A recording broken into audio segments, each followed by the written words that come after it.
Hi there, I'm TJ Newman, author of Worst Case Scenario, and I'm hanging out with my buddy David Temple on The Thriller Zone.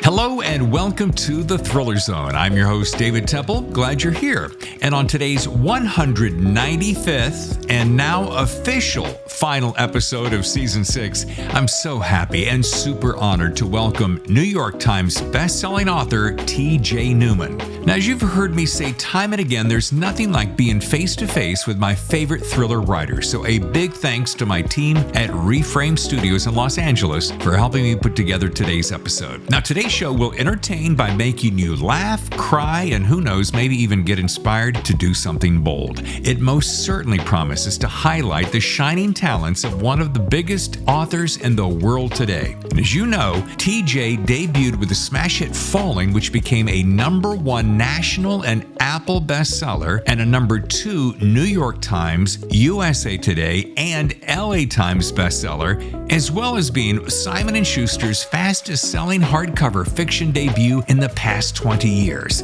Now, a year later, TJ followed that up with a second smash hit, Drowning, the Amazon Best Book of the Year, whose film rights, get this, sold for 7 figures in a 5-way studio bidding war in Hollywood. And folks, TJ is back to give it her best shot at topping those first 2 books with the soon-to-release Worst Case Scenario, a book that Don Winslow says has more impossible missions than Mission Impossible. So kick back, relax, and please join me in welcoming the oh-so-talented, lovely, and gracious TJ Newman. Well, I want to say welcome back because this is a return appearance, and each time you come back, your world seems to get bigger. Yeah, it's crazy. And it's so fun to be doing this in person and not over the computer. I love this. This is great. Yeah, we talk about this a lot lately, about how much better it is to be able to actually sit here and see expressions and laugh and, breathe the same air. And the Zoom, serves its own purpose. Kind of gotten a little fatigue out of it. Yeah. They both have their time and place, but I'm partial to the in-person. I love this. So thank you so much for having me here in the studio. 100%. And it's so neat. She's walking down the driveway there and we're like, whoa, finally in person. You exist in real life. Yeah, you're not Avatar. You're 3D. Well, I've often been accused of burying the lead. So on this particular podcast, I thought, I'm not going to bury the lead. I'm not going to do all that ramp up, warm up stuff. Fantastic. Oh my gosh. Thank you. Just stunning. And if I can expound on that a little bit. So we all came along with Falling and we're like, wait, what? Wait, what? Amazing in of itself. Did pretty well. Drowning comes along and you're like, well, what's going to be next? Then Drowning comes along and you're like, oh my God. You up the ante. Like, can you ratchet it up anymore? And I'm like, so when I'm thinking about you and I'm like, okay, next year she's going to be coming out with something. This is before I knew about this book, talking about turning the ratchet up to come up with a worst case scenario. Bam. Yeah, the title is literal. I really tried to figure out what I thought the worst case scenario could be. And there you have it. And in the very beginning of the book, you start out feeling, oh, it's a little bit of Falling, kind of Drowning. And then it just takes a turn. Well, and I'm going to flash. Hold on. I'm going to geek on you a little bit. I could geek out about just how cool it is to sit down with you. So I'll do that. Geek out about all the facts about you. I got more facts about you, and I'm not going to belabor them because there's hundreds of them. Like, I've never seen as many facts about you, but I'll get to that. But it's the way that you took this story, and we're both film buffs. I've followed you on social media enough to know. And I'm like, this is like an Independence Day or like a War of the Worlds that meets a Chernobyl and with a plane and with this whole community. So that is a tee up for you to share with me that great big juicy elevator pitch that tells me, hold on. You described it perfectly. Those movies, those kinds of stories, that's my bread and butter. That's what I was raised on. That's what I love. That's the stories that I love to tell. That's the way my brain works, for better or for worse. That's how I kind of see stories. And when I was trying to figure out what to write for my third book, you mentioned my first two books and how falling, drowning, my second book, was bigger than falling. And when it came time to write this, that was my goal, was just, okay, well, how do I make it even bigger for the next one? And I went back to the research that I did for Falling, actually. When I was doing research for Falling, I was talking with pilots all the time, and I was asking them lots of questions about the nuts and bolts of flying, of aviating, and policy, procedure, all those kinds of questions. But I spent a lot of time also talking to them about the psychological side of being a pilot, the emotional side of being a pilot, what that experience is like. And the question I would ask every single time was, what's your biggest fear? And the answers kind of surprised me, because they surprised me in how quickly they became repetitive. I heard lots of wires. Pilots are afraid of, getting their planes trapped and caught in power lines. I heard lots of making the wrong call in an emergency situation. Lots of fears of freezing and not being able to make any call when they need to. Lots of fear of their family, their loved ones, turning their spouses into widows and widowers. And like I said, the answers were very repetitive. I kept hearing the same things over and over again, until one day I had a pilot who tells me, my biggest fear is a commercial aircraft crashing into a nuclear power plant. And I did what you did. That sort of like narrowing of the eyes, like, Yeah. Really? Right. You see it? Wait, what? Huh? Because it caught me off guard, and I was like, come on. And that's how I reacted to him. I kind of brushed him off, and I said, that's not, come on. They've shown, we live in a post 9/11 world. They've shown us that, major threat positions like that have been fortified. They're safe. They've figured it out. They know that these places are, we're good. We're good. It's not a real thing. Even if one did, it would be fine. Right. And he's just listening to me the whole time and just kind of like nodding and listening to me. And when I finish my whole rationalization of why I'm not afraid of this, he just looks and goes, and that's exactly what they want you to think. Oh. Exactly. And I was like, ooh, note to self, circle back to that. Yeah. And so when I was thinking for this book, and I was like, how do I go bigger than falling and drowning? How do I make it even bigger than that? And I remember this, and I start researching to see, was there anything to that? And boy, was there. And that's when I started thinking, okay, this is the book. And I do a lot of research for all my books. The research for this book terrified me. Yeah, let's drill down on that, because you've just said something that made me think that I want to turn to the audience and say, because you hear this question pop up, where do you get your ideas, right? Mm-hmm. Hey guys, that's where you get the idea, by listening. So you're asking a question, super logical, cut of everyday idea. Oh, power lines, this, that, and the other. So this idea gets placed in your lap. You get to run with it. Mm-hmm. But it's so funny, because as I was listening to you, I'm like, what, would that ever really happen? And then when you said that's the way they want you to think, that's when you just go, whew. Exactly. And when I started researching this and looking into this, like, post September 11th, they did tests. They did lots of studies to see, how fortified are these facilities? How much of a threat is this truly? And a lot of the tests that were run were put in parameters to deliver a result. And also a lot of the tests that were run, quite frankly, the results were said under certain circumstances, yes, there are situations in which this could be a problem. Which I'm reading this research and my eyes are just, starting to bulge when I'm seeing what is actually possible if there was to be an incident like this at a nuclear facility.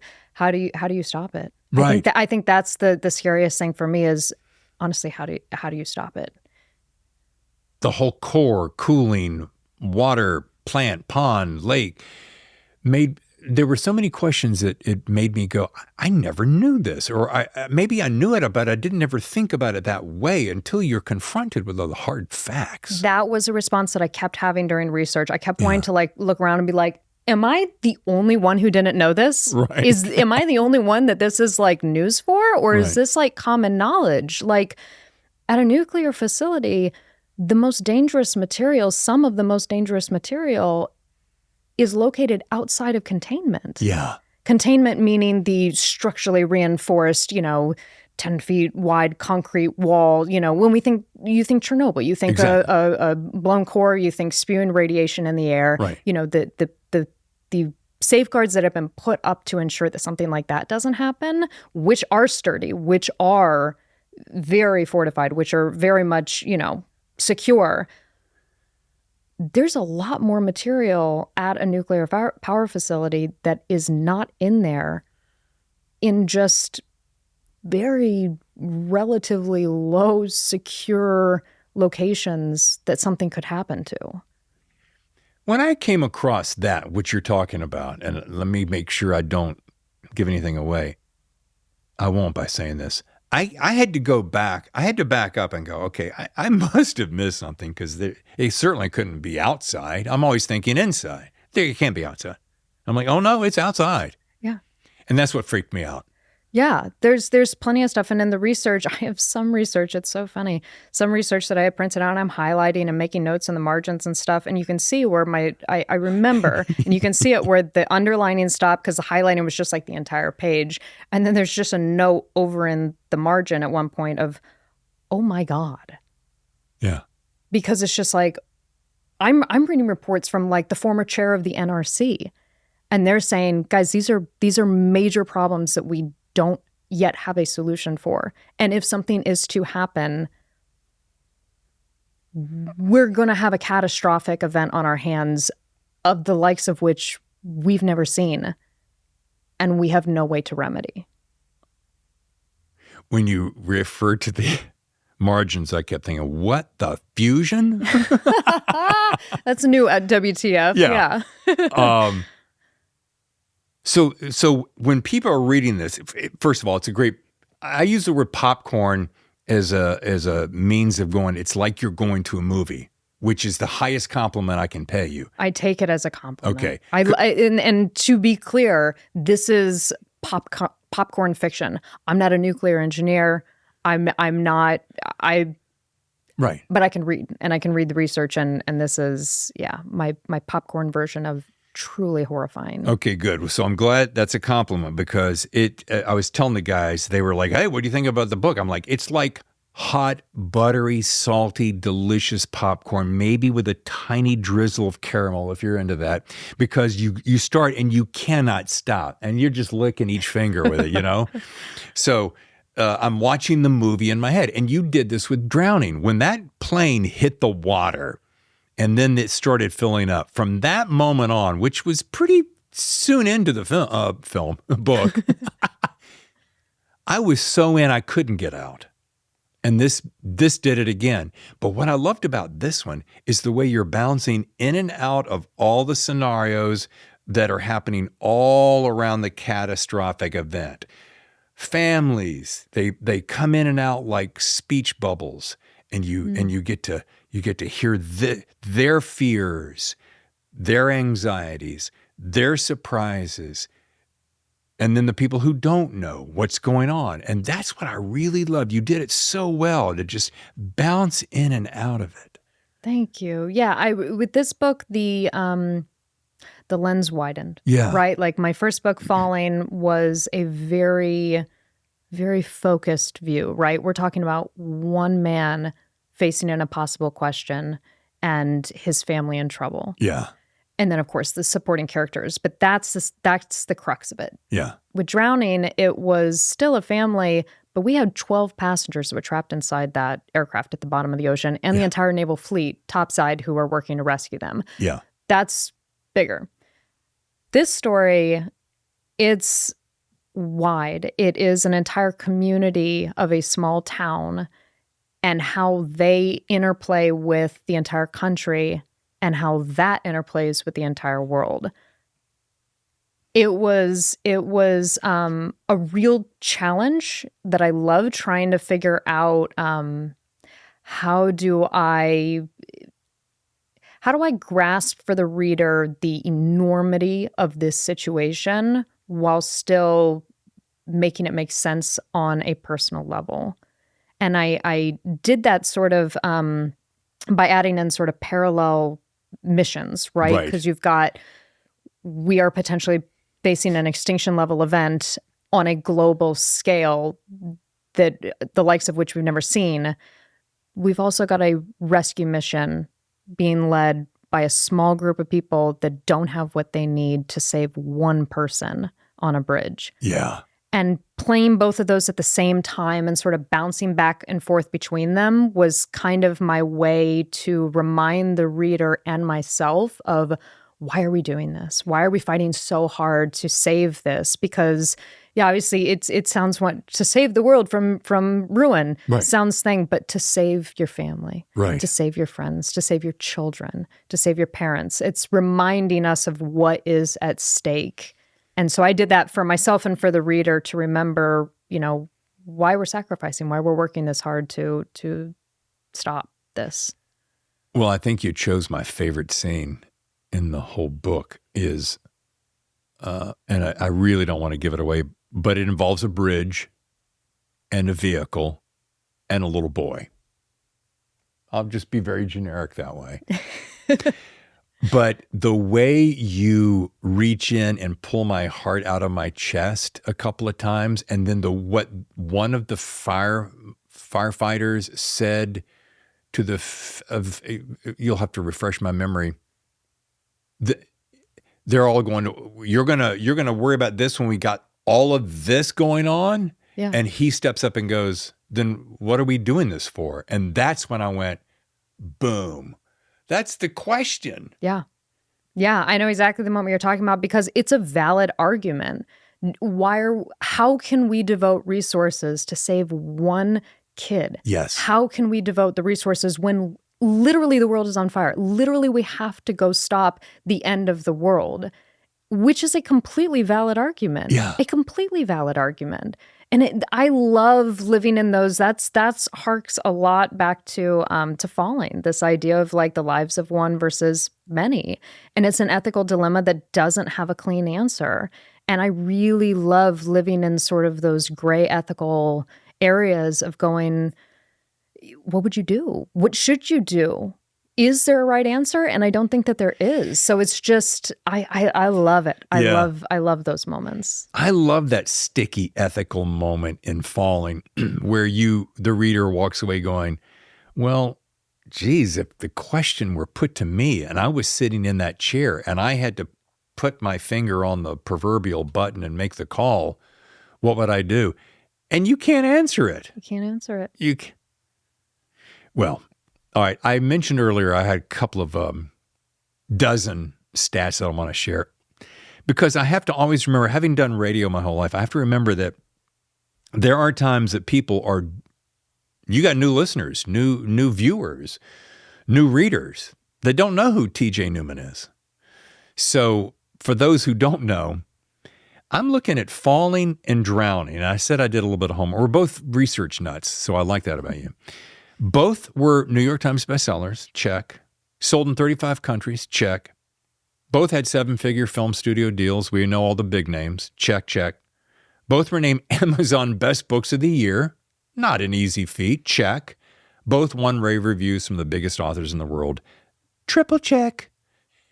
Now, I want you to just let that sink in because there's going to be some listener going, wait, Dave, tell TJ, what? This doesn't happen every day. And I was saying this to the guys before he showed up. I said, you're going to meet someone who is, I've never seen this before. And I've been around a while. I'm an old man. I've never seen these kind of accolades and awards stack up like they have for you. And I just got to say, silliest question ever, I'll admit it.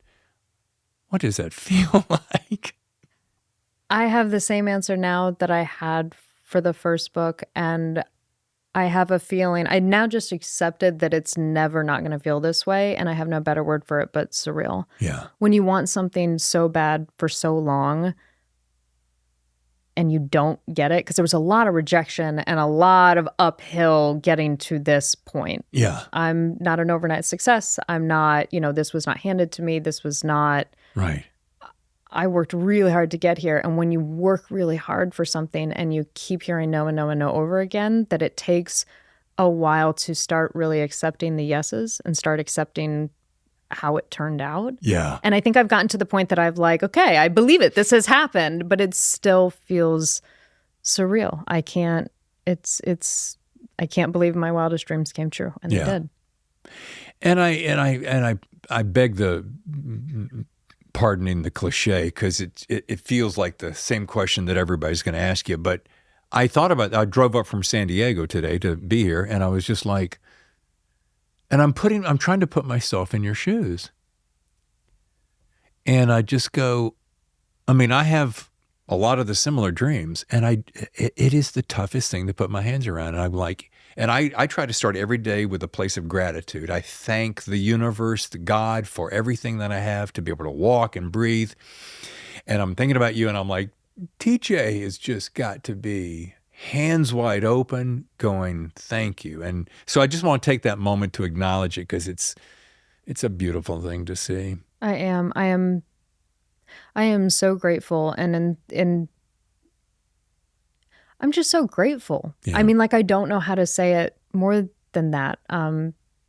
People read my books. People beside my mom read my books. Like that, if that was the only accolade there was, if it was just people you don't know and aren't a blood relation or your dear friends are spending their hard-earned money and their limited time that they have with stories that you wrote, that you came up with. That right there, that's the dream to me. Yeah. Knowing that the rest of it, of course, is amazing, is incredible, and is what allows me to keep doing that. But just knowing that there's people that say, I'm entertained. Yeah. I liked that. You made me feel something. I cried. I laughed. I was scared. Like knowing that you can do that, that's the ball game to me. That is what it's about. And knowing that I can do that for people is, I'm grateful. Yeah. I'm grateful. Well, I see the tears in your eyes. I know. I'm getting But emotional. But that's heart energy that you're coming from.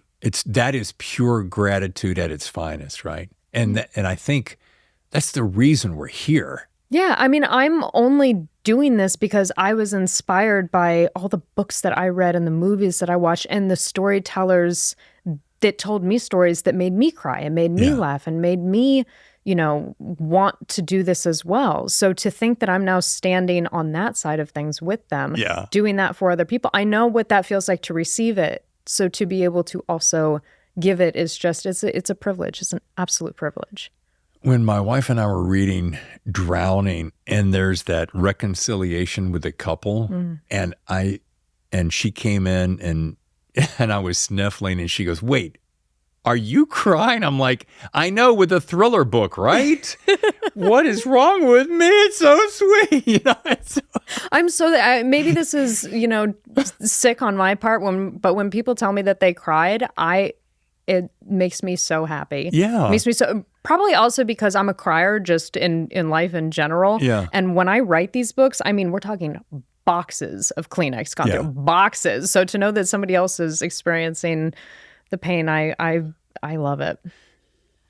Well, I think part of that too is, as I analyze it, the world has gotten a little cynical and rough around the edges, and you feel like you've seen and done everything. So when we can get lost in something and then really truly relax our emotions to feel something, you've really accomplished something. You've really done it then, in my opinion. I think there's something to that. I think there's something to, people love thrillers. They love horror. They love being scared and being excited and on the edge of their seat. They love experiencing that in a safe way. Yeah. The world, it sounds counterintuitive that, yeah, there is a lot of really scary stuff going on in the world and a lot of heartbreaking stuff going on in the world and in our own personal lives. Why would we pick up a book to then be scared again and to be, and I think that there's something very human in that, of sort of feeling those emotions and in a safe way, and knowing that if it gets too much, close the book and put it down. And also it shows yourself that it's like, this is okay. I can get through this. I can, and for me, the way I write thrillers is that, yeah, they're terrifying. You're also going to be crying, because that's, again, going back to the question of what are we fighting for? And it's each other. It's our relationships. It's our family. It's our community. It's our friends. It's our children, our parents. That's what my focus is on what I write. You said something a second ago about when you've had a dream as long as I have and you've worked as hard as I have. It makes me think of the story that's now become pretty classic with you, scribbling out your story on the back of napkins and sending out manuscripts to 40 or Shane Salerno was either 40, 41 maybe? 42. 42. And I thought, for those who may not have heard this story yet, can you share that again? Because that's the, all of us writers, and I'm included in that, just go, oh, will anyone ever read this just query letter? Just get me the query letter, and if you'll get halfway through that, I feel like I've done something. Could I get a response from the query letter? Much less, I'll take your first 5 pages. So, yeah. sure. I had the idea for my first novel, Falling, on a plane. I was a flight attendant. I flew for 10 years. My mom was a flight attendant. My sister was a flight attendant. We call it the family business. And the idea for Falling came to me on a plane as a result of a conversation that I had with a pilot. And I started writing by hand in the forward galley on red eyes while the passengers slept. And much of that book I wrote on a plane while my passengers were asleep. And I wrote and drafted. And when I finally felt like it was as good as I could get it, and I was ready to see if I could get representation, because you need an agent. And for anybody who doesn't know, which I didn't, I didn't know anybody. I didn't know anything. I knew nothing. I literally bought a book called The Essential Guide to Getting Your Book Published, and I read it and I followed the directions. Seriously, I knew no one. I knew nothing. And so when I realized you need an agent, I started, querying agents. Like you said, you write a query letter, a 1-page pitch letter, basically saying like, hey, this is who I am. This is what my book's about. This is why you should represent me. And I started sending them off, and the rejections started coming back and kept coming back and kept coming back. And 41 straight rejections. And then 42, I sent off to Shane Salerno of the Story Factory. And I wrote, I don't know if it was a no, I don't know, but it was the only one that I did this with, but I wrote a note that went with it. Because I think by the time you're at 42, you've got nothing to lose. Right. Pride is way behind you. So I wrote this note that I included with the manuscript that I mailed him. And it was like a very kind of very confident, bordering on cocky note of like, basically like a help me help you type thing. Boy, are you going to want this type thing, which could not be further from the truth. We're 41 rejections in. I'm lowest of low, right? So I'm just like, whatever, because you got nothing to lose. So I send it off, and lo and behold, he calls back. Like he calls and wants to see the complete manuscript. So and then here we are now, 3 books in, and yeah. And that book, even once Shane got on board, there was still another like 5 to 7 or 8 different drafts that we went through before that was even ready to take out. Yeah, it's I draft a lot. I've never understood the readers or the writers that are like, I write 3, the first one to get it down, then the second one and I'm like, I'm a big draft person. Now, can I ask you a technical question? Mm-hmm. Do you draft as you go? Do you draft in portions? Or do you get to the whole thing and go, okay, that was good, check, now go back and do a second draft and then So with Falling, I was a pantser, right? You've got pantsers and plotters. Yep. People, if anybody doesn't know this, people, which again, I didn't. I learned this one the very hard way. If you're a pantser, you write by the seat of your pants. You just write as the spirit moves you. And the story comes as it comes. And that's beautiful and awesome and great. And it took me almost 40 drafts to get falling to where it needed to be by being a pantser. When I went to write Drowning, I knew that I did not have that luxury of time. So I very quickly became a plotter, which is someone who plots everything out ahead of time.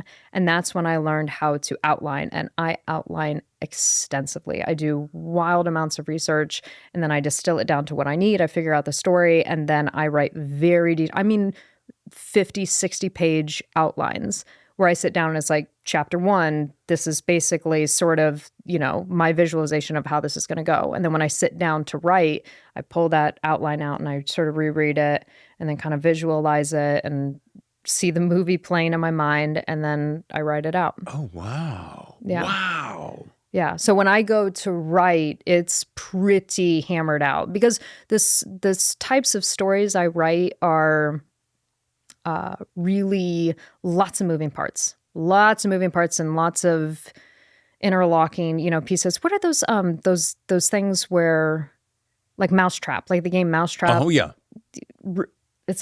I forget what it's called. Anyway, if I don't plot, I run into problems because it's like a house of cards. Got it. So I have to know what's going on in these massive plot heavy stories with lots of moving pieces. Well, plus, here's something, by the way. I always start my notes usually in the back spare pages, and then I had this one note that I wanted to make sure I hit. And I had to highlight it and mark it because for some reason, I loved this thing, and I'm going to tell you exactly why. And you being a heart person, you're going to dig this. So Joss, loved this character, knew exactly who she was. Top to bottom, inside out, she knew what she was all about. She knew what she was made of, what she wanted, where to go. Ethan was the only man she had ever dated who knew himself in the same way, and that's what had been missing. So I circled it, and I wrote TT and me. So that's my wife. Uh-huh. I was one of these confirmed bachelors. This is a private sharing moment, girls, so just pull the chair up. So I was a confirmed bachelor forever. I'm like, nah, I'm good. And then out of nowhere, and I'll tell you this story one day because you're going to love it. Jonathan, you hear that? Jonathan's my producer. Yeah. And he was asking me, tell me the story about you and Tammy, which I'm not going to share now because it's just a long story. Here's my point. This is how I felt about Tammy and about who I was. And I'm like, I know who I am. I know what I want. And you don't fit. And so when she finally finds the fit, it just perfectly fit. That was a really long story. Thank you for bearing with me. But again, it hit my heart. And that's what I loved about it. And I go, dadgummit, that girl knows how to get right into the meat and potatoes of it. You know what's so funny about that is that was one of the last drafts. That was an insert at one of the last drafts when I realized that I needed a little bit more of Joss as a person. She felt like a character. Yeah, it's just with these books my books are very plot heavy. Yeah. There's a lot going on the plot, and I realized in some of the later drafts that it was like she needs to be beefed up a little bit. Like there needs to be a little bit more of her as a character, and I was really investigating her relationship with Ethan, and that was one of the last things that went in, and it almost didn't make the cut. I really almost considered, I was like, is this too, I was so close to cutting that entire section. That's so fun. You never know. Right. You never know what's going to speak to which reader. And this is the one thing that jumped out at me. Oh, I love that. Yeah. The reason I picked this up with, because you were talking about outline and analysis. Folks, if you want to know a little crash course masterclass, get this book. You can pre-order it now, by the way. So countdown, I love this. On page, fill it in, page 13, chapter 1, countdown to 0 hours, 16 hours and 38 minutes. I'm instantly going, oh, geez. This going to be every chapter counts down. Now, a lot of times you don't have the countdown going. You won't get that in a book, but you know it's happening. Here, you know it's happening. It's right there in front of your face. Jerry Seinfeld. So anyway, I make that point because that's one of the things I love about it, because you're always reminding me, oh, tick tock, tick tock, tick tock. And it's twofold, right? It's exactly what you're saying. Just that reminder of like, clock is ticking. Yeah. Clock is ticking. Yeah. Just that looming doomsday clock. Yeah. Just in the back of your mind, the 24 clock just going, the whole time. It's that, but I also want to, my stories are lots of characters and lots of plot, lots going on. The easier I can make it on the reader to keep things straight, the better reading experience they're going to have. I'm all about thinking as a reader, what is my experience of reading this story, of hearing this story? And I said earlier, it is the privilege of your time. There are a million books you could be watching or reading, a million movies you could be watching. You could be out with friends, you could be doing things, and you are choosing to spend your time with my work. I do not take that privilege and that responsibility lightly. Yeah. And to me, I'm constantly thinking, what is this experience like for them? And that clock, which yes, is the doomsday over and over again, but I like doing things like that to try to just not make it a challenge and make it effortless to read the book. I want this to be just an effortless story. And if I can help remind them of where we are in time and space and what's happening just with a little thing like that, it to me makes it a more enjoyable reading experience. I'm so glad you said that, because there would be some people, I know a few people that go, oh, you're spoon feeding. I'm like, what do you mean spoon feeding? There's so much going on. Thank goodness my flight attendant, if I may, is giving me instructions on what to do as I'm going through the plane, metaphorically, and keeping me on point so that I know where I am in the story. Yeah. So I love the fact that you're doing that. And I go, okay, I never do this. Okay, now where was I? What was happening over here? Because what's the number one thing we hate? You go to a movie and you get taken out of the story. What are you doing? You checking your clock? You want to go to the bathroom? You want to... That's all. You said it perfectly right there. Taken out of the story. And everything that I try to do is so that there's never a moment where the reader is taken out of the story. Yeah. I want you in this universe, and I want it to be as effortless as sitting in a theater watching something play out in front of you.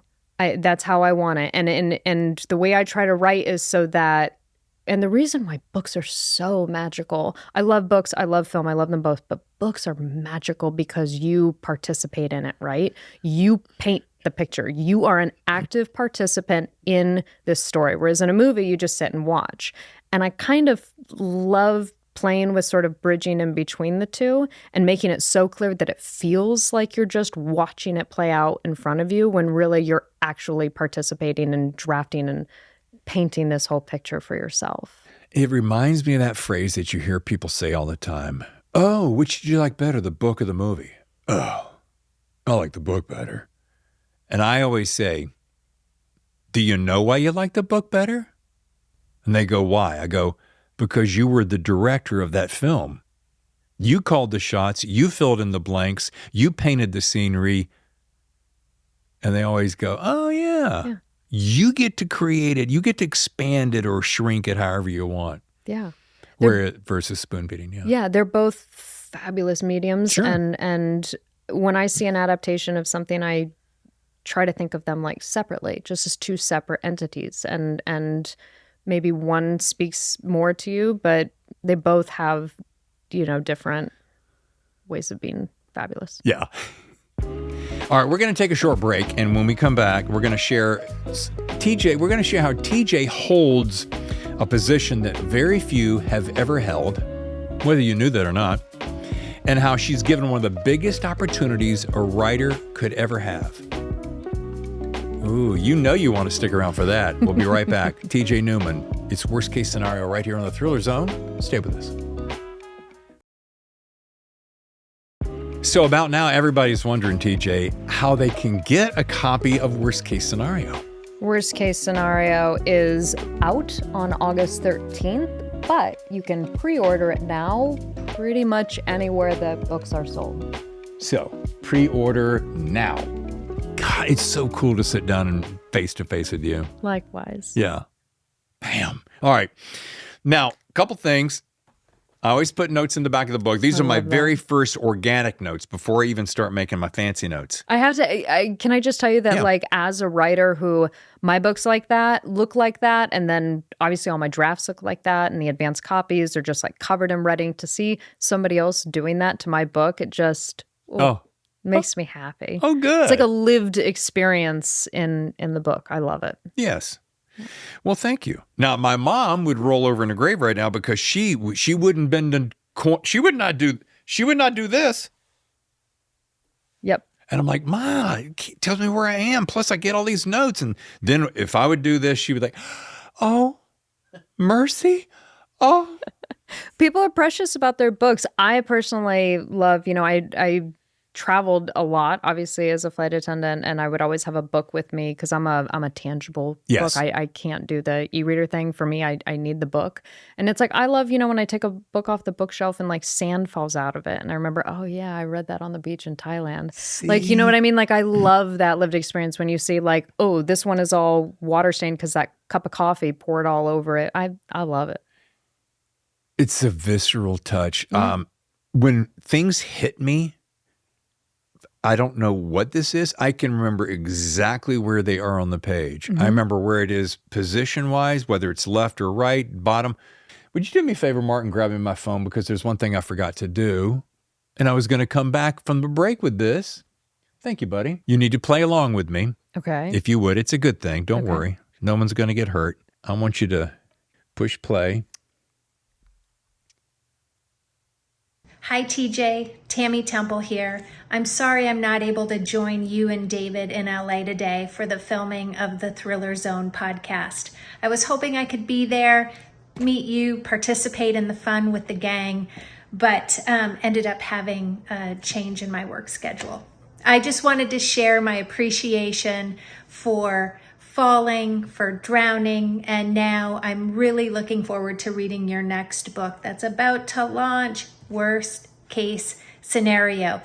Best of luck with the podcast. Hope you have a great time with David and the gang, and good luck on the launch of Worst Case Scenario. We're rooting for you. Hi, Tammy. Rain check for next time. Oh, that's so sweet. Thank you. Isn't that great? That is great. She just Thank said, you. Because this morning I told the guys, they said, part of the bonus of you being here today was the fact that Tammy was coming. They were riding me something fierce. I was looking forward to meeting her too.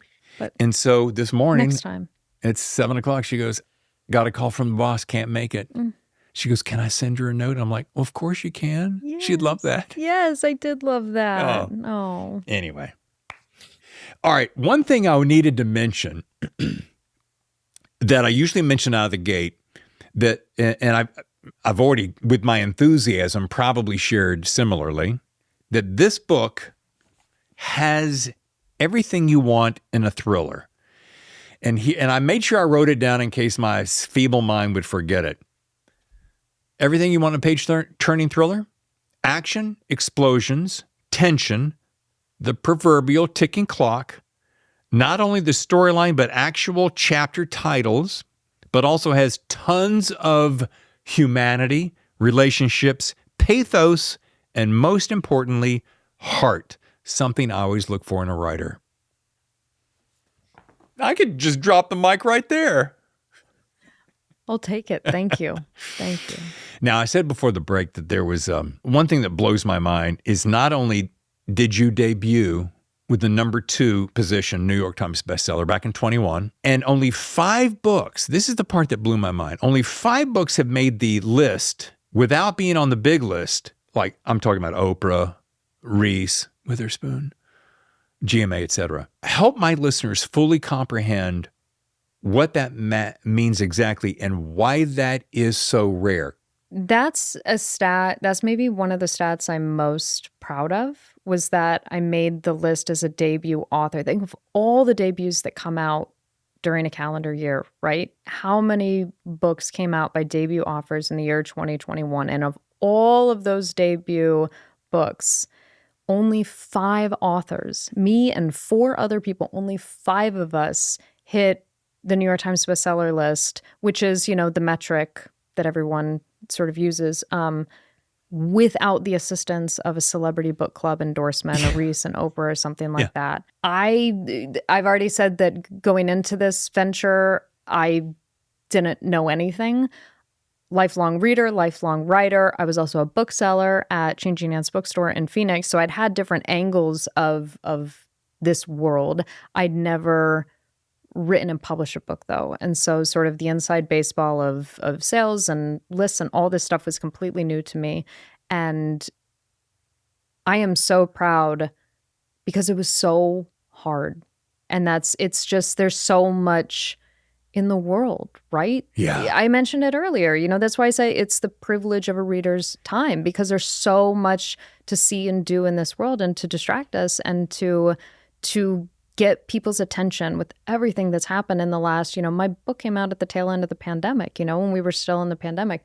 There has been so much going on to steal all of our attention that to cut through the noise for an author is really, really difficult to do. Really difficult to do. And I'm speaking for, there's all of us who are writing out there and publishing out there. It's a little wild, wild west right now trying to get people's attention. That is one of the biggest conundrums, I think, going on right now, because you've got the big screens, the medium screens, and the tiny screens that we carry around. You've got the TikToks and the Instagrams and the Facebooks and the Twitters, and everything is just barking and nipping at your heels for attention. I'm amazed at, well, who knows better than you? Walk through an airport. What's the percentage of people that are just looking around, enjoying the day, and how many are doing this? So point being, with that kind of competition, I talk to a lot of my writer friends, and they're just, they're kind of bent out of shape because the competition's so fierce. And all I can ever come back with, and help me out here, TJ, write the best dang book you can and just shout it from the mountaintops until somebody says yes.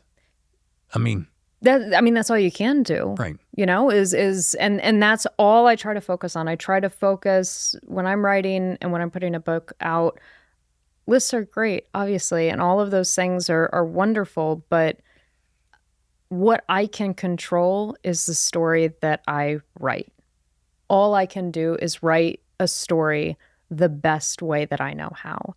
And that is what I do every time, is work as hard as I can to put out the story that is the best way that I know how to tell it. There's distractions everywhere. And it's not just for writers. It's everyone is trying to grab our attention. That's just what the world is right now. And so the only thing that I can do is make something so that you can't not look. Yeah. Can't not look. That's all you can do, is just try to make the best that you can do. There's something, when I was taking the drive up this morning, I was thinking about you, as I mentioned earlier in the show, and about your family. And I would love to be a fly on the wall in the dining room table around dinner time, about the time this wave came crashing in the Newman household. What has the family, what kind of reactions, what kind of feelings have they brought to the table? I think we're all stunned. I think the surreal world word applies to them as well. Yeah. I mean, none of us are in, we had no frame of reference for this. So This was all, it just came in, and it's just been nothing but a blessing. I think it's just, everything is just overwhelmingly exciting, just of what's happened. And it has been such an honor to know that I've made my parents proud. Yeah. That seeing the pride that they have when they tell their friends or their family, or tell someone, that I wrote and this happened and, all of this, like seeing their pride and knowing that I've made them proud it's everything. Yeah. And you did it at such a young age too, when you think about it. I mean, you're just a kid. Yeah, we're all, it's yeah. Yeah, I can't imagine how proud they are. That is so sweet. Well, I was wondering about that. Now, one of the things that I mentioned about being presented one of the biggest opportunities ever, and meaning gift.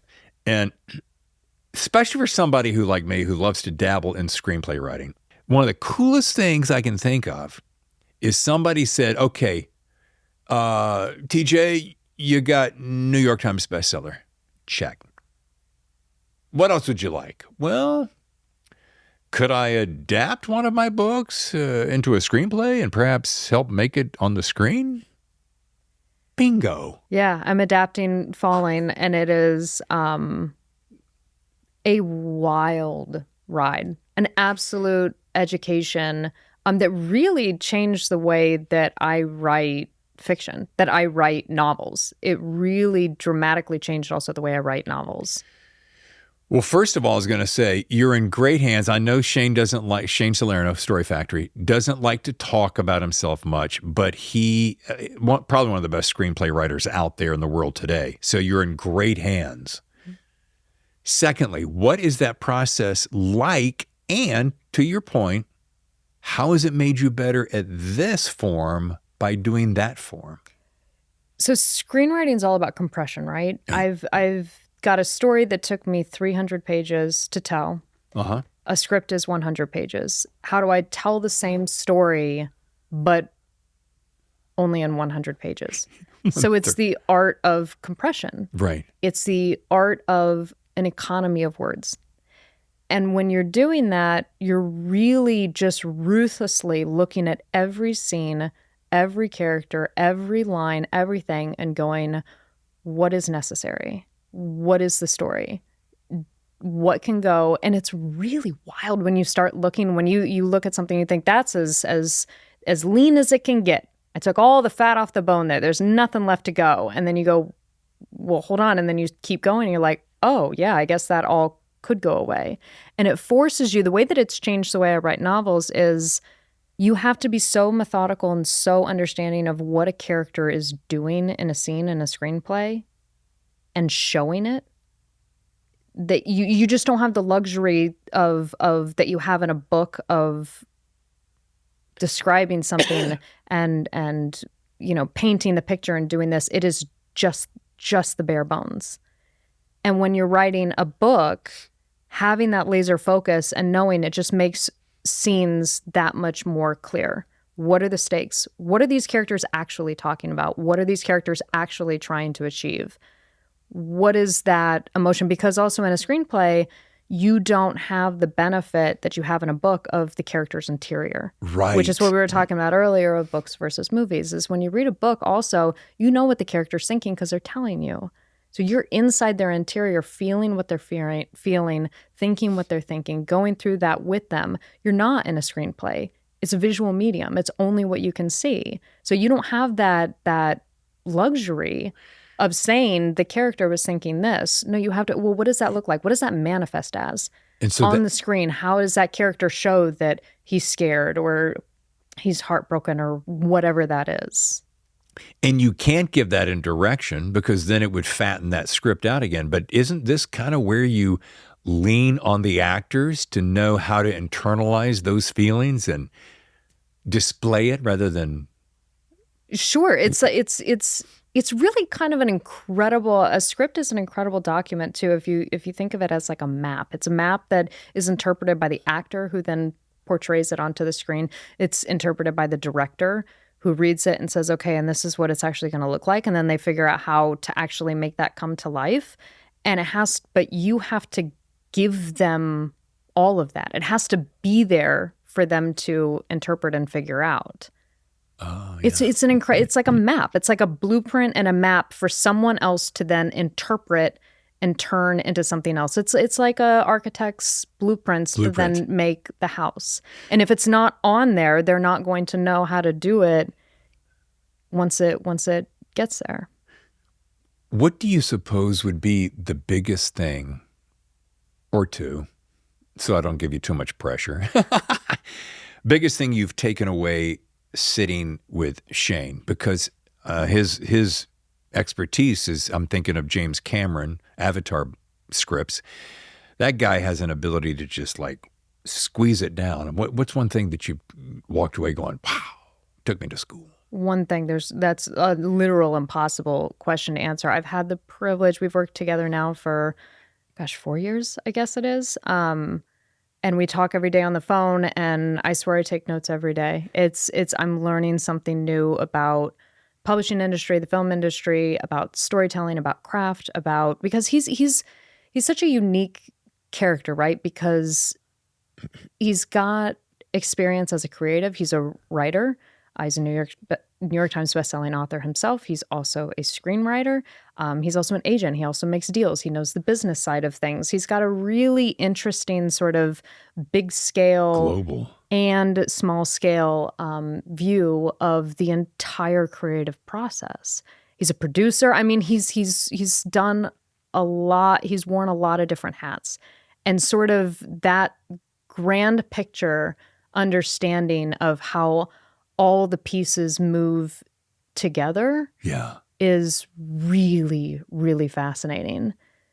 Because he'll say something and I won't understand it and I won't understand what's going on, and then something will happen and then it's like, oh, now I get why that happened. It's like that's to me his superpower is sort of this this understanding of the bigger mechanism. And I don't know him nearly as well as you do. I've had a few phone conversations. So I highly respect him. But one thing that's interesting is he's a heart guy on top of this kingmaker. I won't spend too much time on that, but you don't find that guy who really understands the heart of something and is sensitive and emotional and still can be a ball breaker, making deals. He's making deals, but he is the heart and soul of an artist, and that is his core as a person and as an artist. He's heart. He's all heart. And in all of my books, a lot of the emotional center that is in them is, has been helped by him saying we need more of this or less of that, narrow the focus in here, widen it there. And that sort of understanding of story and of relationships, again, it makes him very unique in that way. We love you, Shane. I want to go back to the book about, we can talk about the explosions and the crashes and the fierceness and the bravery. Besides entertainment, the popcorn entertainment aspect, what's something you really hope readers will take away from Worst Case Scenario? Kind of at its core. How fast things can turn on a dime. Sort of when I've been pitching this story to people, one of the taglines I've been using is it started just like any other day. And most of these massive, events come that way. There's no warning. They just happen. And I think that looking at your own life and thinking, today could be that day. We could be sitting here right now and something could happen, How are you living your life? How are you spending your time? What is that when you meet that moment? What does that look like for you in your life? I don't know about you, but I only got 24 hours in a single day, so. If we find someone who has more, I'd love to start a conversation. I want some of that action. Yeah, I'll take it too. If you could go back to your 10-year-old self, one of my favorite little silly questions, knowing what you know today, what would you say to young Tori? Keep moving towards whatever you want to move towards. My life, when I look back on it, did not make sense. It was here, it was there, it was all over. It was this. The one continuity, though, is that I was always authentically true to moving towards what felt like what I wanted to move towards and what was interesting to me. There's things, that I went to college for musical theater. I pursued theater in New York for a while. Then I became a flight attendant. I've held every odd job under the sun. None of these things were some grand plan design from when I was sitting in the theater watching Jurassic Park in 1993 when it came out and realizing that my entire life is like expanding in real time as I'm understanding what kind of stories there are out there to be told. Right. That was not a straight line, not by any means. But I always pursued what felt authentic and real and interesting to me.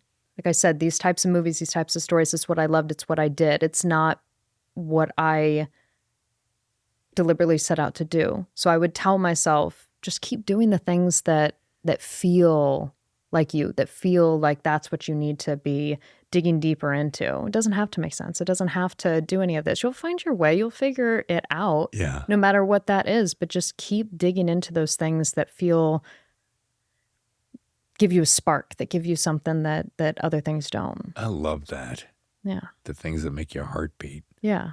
And isn't it interesting if you're into metaphysics and such, and you're sitting there at that year watching Jurassic Park, and all these years later, you're working with the guy who helped bring about the new incarnation of Michael Crichton's original Jurassic Park to Eruption with James Patterson. I mean, surreal. Yeah. Surreal. It will never not be surreal. Yeah. All I know is that when I left that theater, I will never forget standing in the lobby after the movie and looking at my hand and my hand just doing this and just like shaking because I was so terrified. I was so terrified.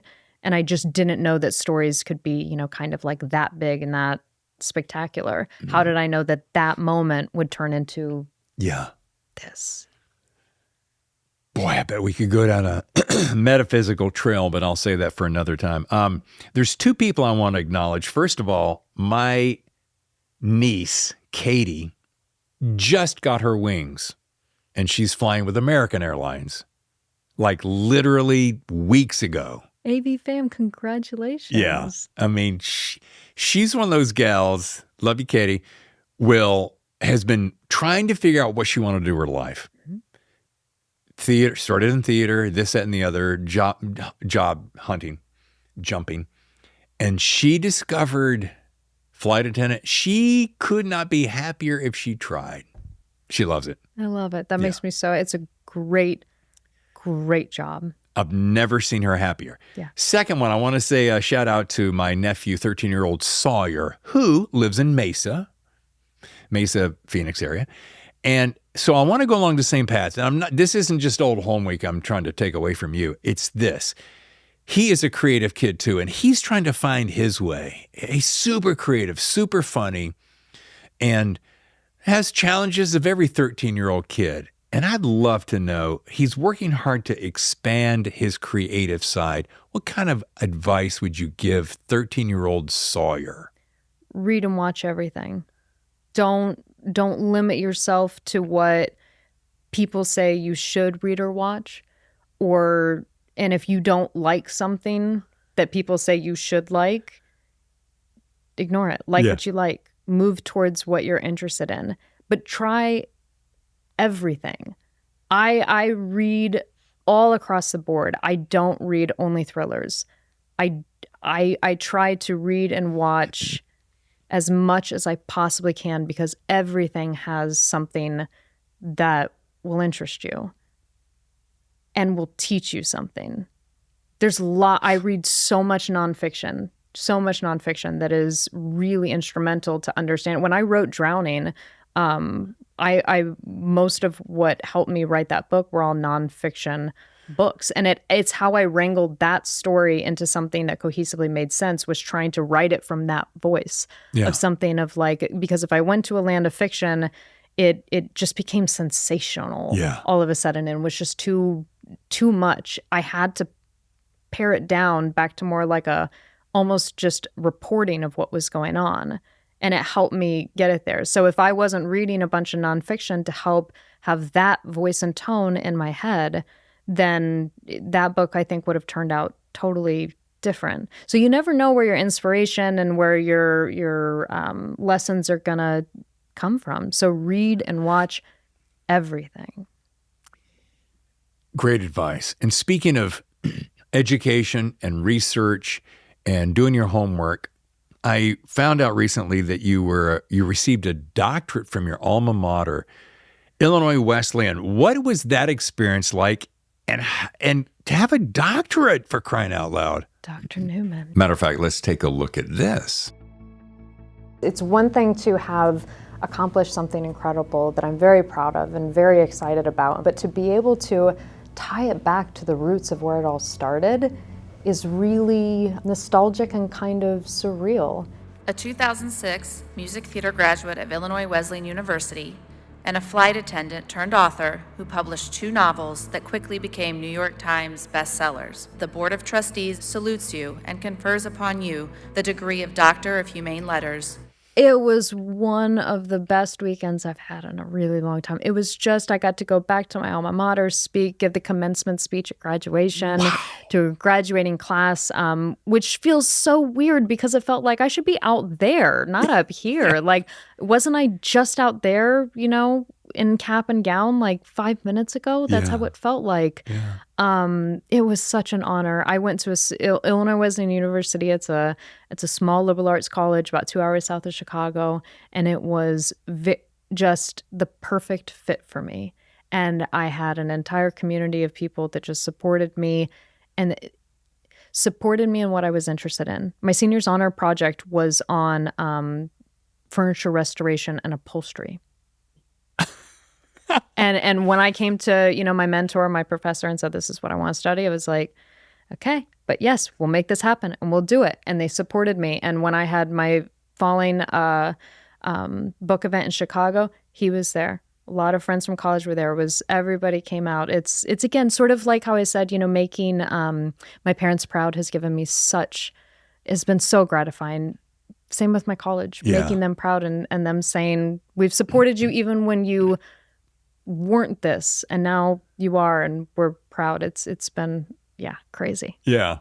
I know you're going to get tired of using the word surreal, but when you find a word that really does sum up everything the best, you got to just stick with it. Yeah. That's awesome.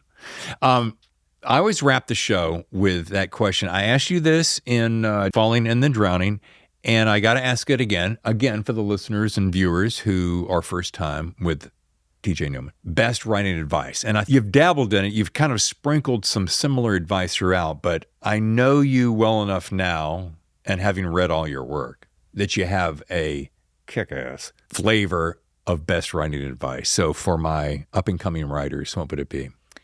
I don't know. I don't remember what I told you the first 2 times. I don't either. Doesn't matter. But the thing that comes to my mind is keep going with it, and that I've accepted now in the 3rd book that I'm a heavy editor and I'm just going to edit and edit and edit and edit. And it's going to be a lot of work, and you're going to be sick of it by the time that it's done. But the work's done when the work's done right. Yeah. And it takes probably more effort to get it there than you're anticipating. And that's okay.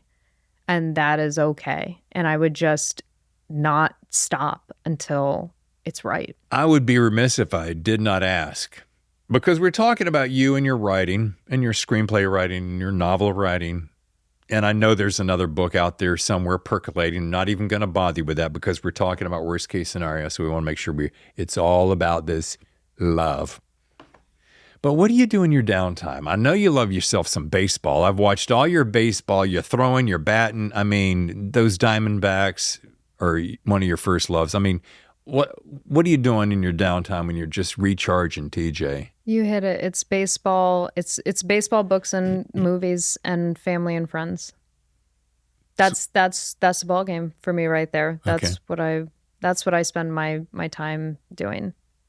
And hiking. It's so funny when Shane and I first started working together. I was on a 5-day when we connected to asked for the complete manuscript. I was getting ready to go on a 5-day hiking trip in northern Arizona where I would be no cell service, backpacking for 5 days, completely out of touch. Wow. So we connected right before I did that. If you want to know real anxiety, give the only agent who's shown any interest in your manuscript, and then go away from email and phone for a week and not have any clue as to what he's thinking about it. That's stressful. Yeah. I'm in the most beautiful, pristine nature ever. And I'm like, yeah, great. Wonder what he's thinking. Does he like that section? It was so panic inducing. So then came back from that, and the way that my scheduling worked out was then had 1 day in between, then flew to Hawaii and did another week of being completely without cell phone and backpacking through Hawaii. And it was so funny because in between then, the night before we left, he called me when I'm in Hawaii.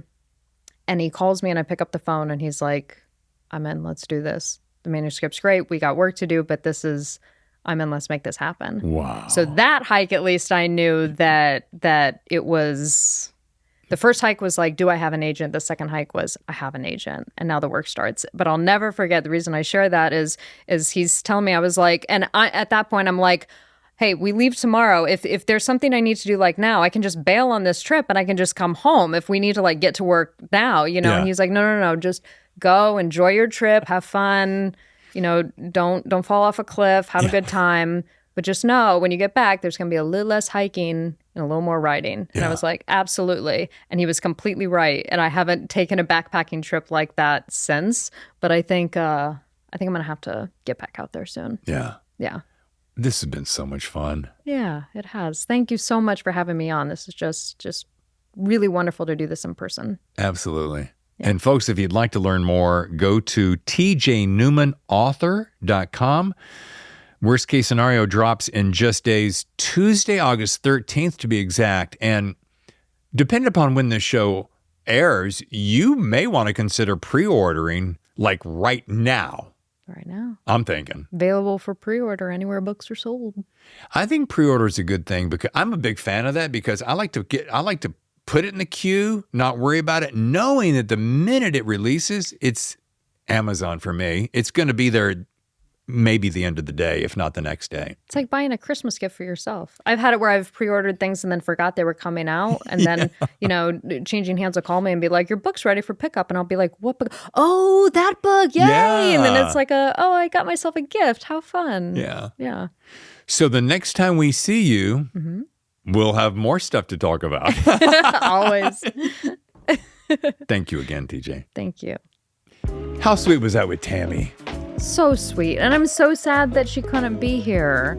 I'm going to have a conversation with her boss when I get back. Well, folks, that is it. The official end of Season 6. Season 7 is right around the corner. But until then, this guy is going to take a little break, take a few days off. But please join me when I come on back around right after Labor Day as we launch Season 7. And this could potentially be the best season yet. You folks take care. I'm David Temple, your host. I'll see you next time for another edition of The Thriller Zone.